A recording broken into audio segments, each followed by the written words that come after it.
우리 어제 본문에서는 행함이 없는 믿음은 죽은 것이라는 말씀을 함께 나누었습니다. 특별히 행함으로써 믿음을 증명해낸 아브라함은 하나님의 친구라 불림을 받았다라는 말씀도 나누었습니다. 우리가 다시 한번 어제 말씀을 기억하면서 우리의 인생도 하나님의 친구라 그렇게 불려지는 복된 인생이 되었으면 좋겠다라는 생각을 해봅니다. 오늘 우리가 함께 읽은 본문은 말에 대한 교훈입니다. 행하는 믿음에 대한 교훈 이후에 말에 대한 교훈이 나오는 것이 참 적절하다라는 생각이 듭니다. 어제 본문에는 사실 말은 행하지 않는 것에 대한 어떤 예로 표현이 되었죠. 어제 예에서는 말이 행함의 반대 개념으로 그렇게 설명이 되었습니다. 그러나 우리가 잘 생각해 보면 말이라는 것은 우리가 행동하는 것 중에 하나이고 어찌 보면 그리스도인들의 행동 중 가장 연약할 수 있는 부분이 이 말에 관한 부분이라 그렇게 생각할 수 있습니다. 오늘 이 야고보서 본문 교훈에 보면 먼저 말에 대한 교훈을 시작하면서 1절에 선생이 되지 말라라는 교훈을 합니다. 선생이 되면 더 큰 심판을 받을 것이라는 거예요. 그래서 가르치는 사람이 되지 말라 합니다. 그러나 이 말은 정말 선생이 되는 것은 나쁜 것이다 라고 말하는 것이 아니라 뒤에 2절 이어지는 말씀에 보면 말의 실수가 많기 때문에 우리가 말의 실수를 하지 않기 위해서 선생이 되지 말아야 한다라고 이야기하는 것이죠. 더 본질적인 이 내용은 사실은 우리가 말에 책임을 질 수 있는 사람이 되어야 한다라는 것입니다. 선생이 되면 말로 가르치죠. 지식뿐만 아니라 삶의 태도와 방식에 대해서도 말로 가르칩니다. 그런데 말로 가르치기만 하고 그대로 살지 않으면 심판받는 그런 선생이 된다는 것이죠. 그래서 이 교훈은 선생이 되지 말아라 하는 것이 진짜 교훈이 아니고 말에 책임을 지는 사람이 되어야 한다라는 것입니다. 그러면 왜 그리스도인들은 자신의 말에 책임을 져야 하는가? 야고보가 본문에 드는 몇 가지 예가 있는데요. 3절과 4절 그리고 5절에 보면 이 말에 대해서 예를 듭니다. 3절에는 달리는 말, 하는 말과는 좀 다른 말이죠. 달리는 말의 입에 물리는 재갈에 대한 비유를 듭니다. 잘 아시겠습니다만 말을 타고 달릴 때 말의 방향을 조정하기 위해서 말의 입에 물리는 기구가 바로 재갈입니다. 4절에 보면 배에 있는 키에 대해서도 이야기합니다. 이 배에 있는 키는 배의 뒷부분에서 배의 방향을 바꾸기 위해 있는 기구입니다. 그리고 5절에 보면 많은 나무를 태우는 작은 불에 대한 예가 있는데요. 이 세 가지 예가 공통적으로 보여주는 것은 바로 이것입니다. 작은 것이 큰 것을 움직인다는 거예요.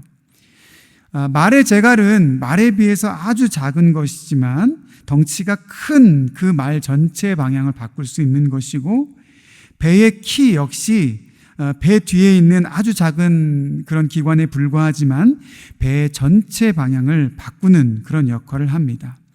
그리고 우리가 잘 아는 것처럼 큰 숲을 태우는 것도 작은 불씨에서 시작이 되죠. 이와 같이 사람의 말은 아무것도 아닌 것 같지만 사람의 인생 전체를 바꿀 수도 있다라는 말씀을 하고 있는 것입니다. 말 한마디가 사람의 인생을 바꾸었다라는 이런 이야기들은 많이 들어보셨을 것입니다. 문제는 우리가 그것을 알면서도 우리의 말을 잘 다스리지 못한다라는 것이죠. 민수기 14장에 보면 애굽에서 나온 이스라엘 백성이 가나안 땅을 정탐한 이후의 이야기가 기록이 되어 있습니다. 가나안 땅을 정탐한 후에 갈렙은 이 가나안 땅을 정복할 수 있다고 말했지만 다른 정탐꾼들은 절대 그 땅에 우리가 들어갈 수 없다라고 부정적인 이야기를 했습니다. 긍정적인 이야기를 한 사람도 있었지만 이스라엘 백성들은 이 부정적인 사람의 이야기를 듣고서 하나님 앞에 통곡하고 원망을 합니다. 그때 어떻게 원망을 했냐면 이렇게 원망합니다. 우리가 애굽 땅이나 광야에서 죽었으면 좋았을 텐데 왜 우리로 가나안에 들어가서 칼에 죽게 하는가, 이런 원망을 합니다. 차라리 우리가 광야에서 죽는 게 낫겠다, 이런 말을 하죠. 이렇게 원망하는 백성들에게 이 민수기 14장의 내용에 보면 하나님께서 14장 28절에 이런 말씀을 하십니다. 너희 말이 내 귀에 들린 대로 내가 너희에게 행하겠다. 광야에서 죽는 게 차라리 낫겠다라고 그렇게 말했다면 그 말대로 이루어 주시겠다는 거예요. 그리고 하나님은 그들을 40년간 광야에 돌다가 죽게 하셨고, 가나안 땅에 들어갈 수 있다라고 말한 여호수아와 갈렙은 그 땅에 들어가게 됩니다. 하나님은 우리가 말하는 대로 역사하시고 이루시는 분이십니다. 우리의 말이 얼마나 중요한 것인가를 깨달을 수 있는 이야기인 것이죠. 그래서 오늘 야고보 사도는 우리에게 말씀하기를 우리 말에 책임을 져야 되는 이유는 우리의 말대로 하나님이 역사하시기 때문이라는 것입니다. 우리의 입에 생명을 살리는 말, 사람을 세워주는 그런 말을 담고 살아갈 수 있는 우리 모든 금광의 성도님들 되시기를 주님의 이름으로 축복합니다.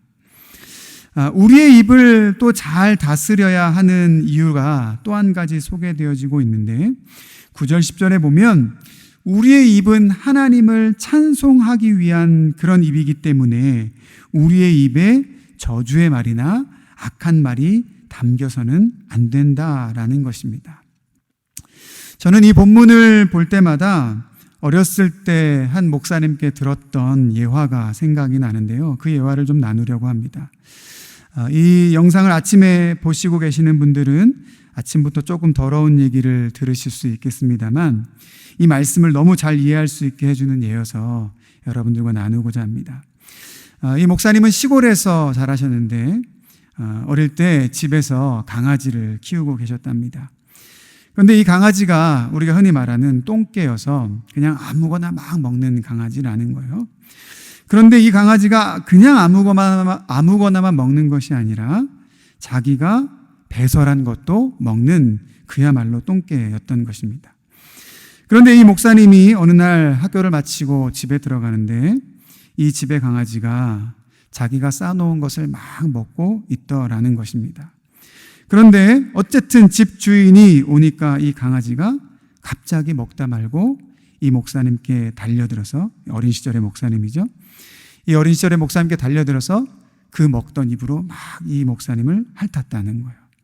아무리 귀여운 강아지여도 더러운 것을 입에 물고 있었던 그 강아지가 주인에게 반가운 표시를 하는 것이 결코 기쁜 일은 아니었을 것입니다. 여러분, 우리의 입에 저주의 말 그리고 악한 말, 이 강아지가 먹었던 것처럼 이 더러운 말들을 우리의 입에 담고 있다가 그 입으로 하나님을 우리가 찬양한다 라고 하면 하나님은 우리의 찬양을 기쁘게 받으시지 못하실 것입니다. 야고보 사도는 분명히 우리에게 이야기하죠. 우리의 입은 하나님을 찬송하기 위해 있는 입이다. 그래서 우리의 입에 저주의 말이나 악한 말이 담겨서는 안 된다라는 것입니다. 여러분, 우리의 입이 하나님을 찬양하기 위해 있음을 기억하시기 바랍니다. 우리의 입에 담겨지는 말들이 하나님이 들으시기에 선한 말이 담겨지는 그런 입이 되기를 원합니다.